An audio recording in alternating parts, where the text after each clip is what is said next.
Hello and welcome. Today we are going to be talking about a very similar exercise that we did from yesterday. Today we're going to be talking about dotted quarter notes. Just to review what the dot does, the dot adds half of the value of the note that it's before. So if you see a note with a dot, if you see a half note with a dot, instead of equaling 2 beats for the half note, it actually equals 3 beats. The same is with the dotted quarter notes, except for now we have an 8th note, and this is where doing our subdivisions in our head really comes into play. So instead of counting just regular quarter notes in our head, 1, 2, 3, 4, right? We're actually going to put an and next to every one of those notes. 1 and 2 and 3 and 4 and 1 and 2 and 3 and 4 and. So if we have a dotted quarter note, that quarter note is worth essentially 3 eighth notes, because there are 2 eighth notes in a quarter note, and then we add half of that, so that ends up being 3 eighth notes. Excuse me. You'll notice that this exercise is essentially the same tonal pattern as it was from yesterday with when we were talking about ties. C, G, E, C. It's the same group of notes, and again, we're outlining a C major chord. So if I'm trying to play these with chords, and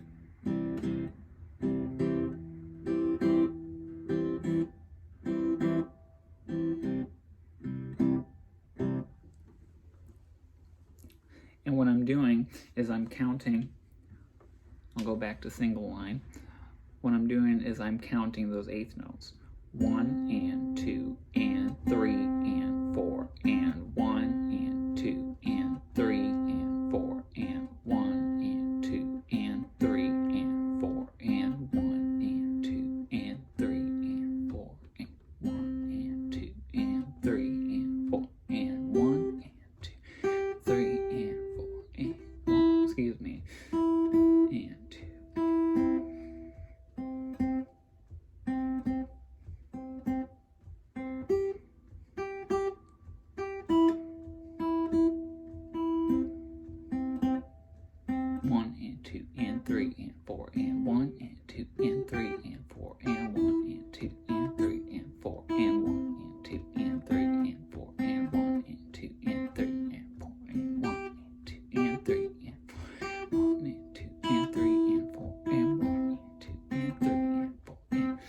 And most of the time I'm not like counting that out loud, as you can probably tell.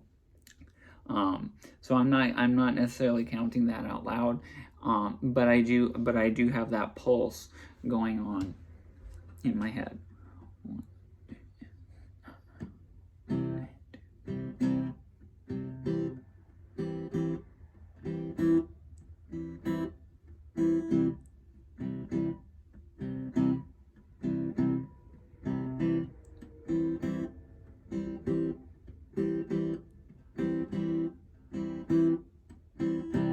And sometimes I'm just playing it memorized at this point.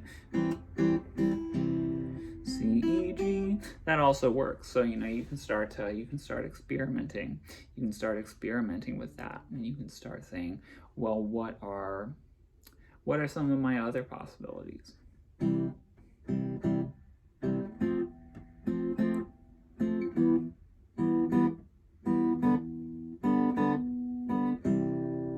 just made that up. It's just a little chord progression.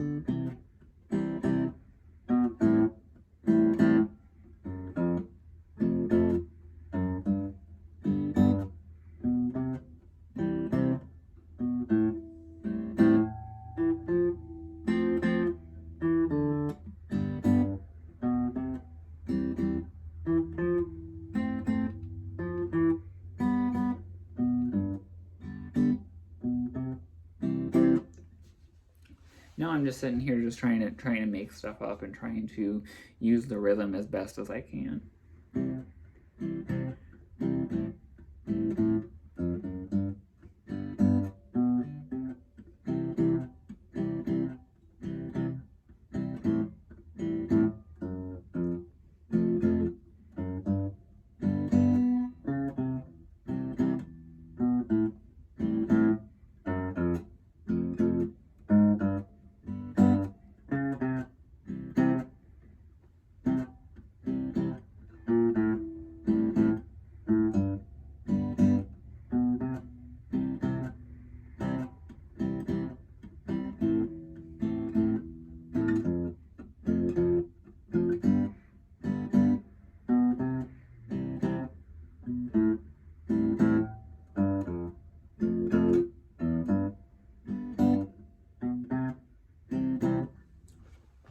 And I could do that for hours. I haven't necessarily practiced. I mean, I've practiced some of that stuff, but not necessarily in that combination. But you can see that I'm just coming up.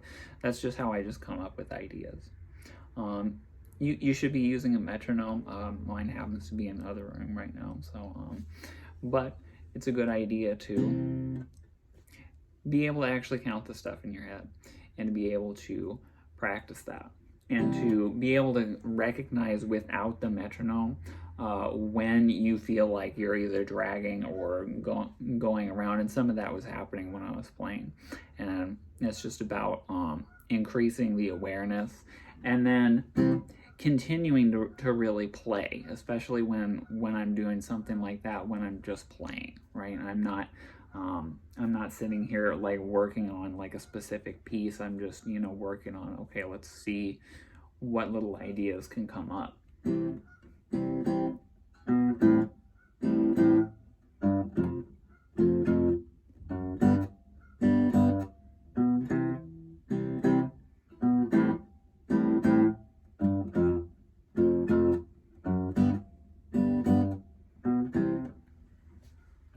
So, and then it's just like, I'm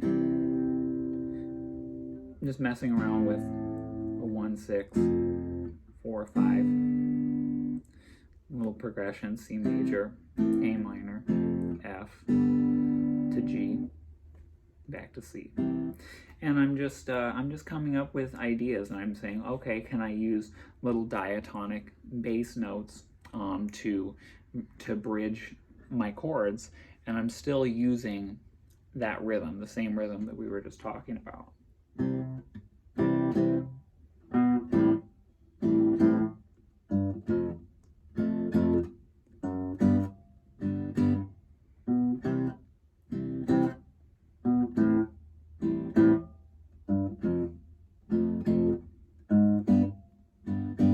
then I'm saying, okay, like what weird chromatic notes can I throw into that? And especially if you end up in the groove, a lot of notes that you might not expect would actually, like coming in from like that, that flat 9 idea.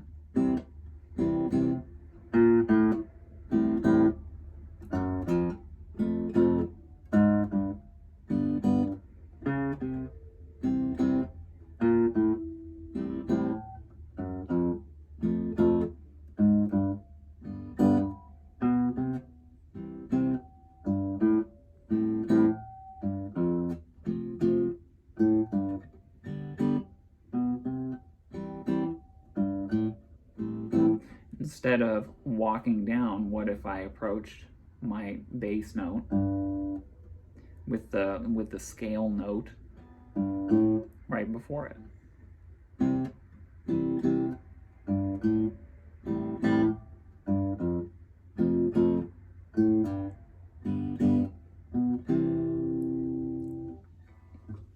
And we're just taking this little idea, and we're just trying to come up with our own little ideas. So if you have any questions about any of that stuff, feel free to leave them in the comments, and I'll see you next time.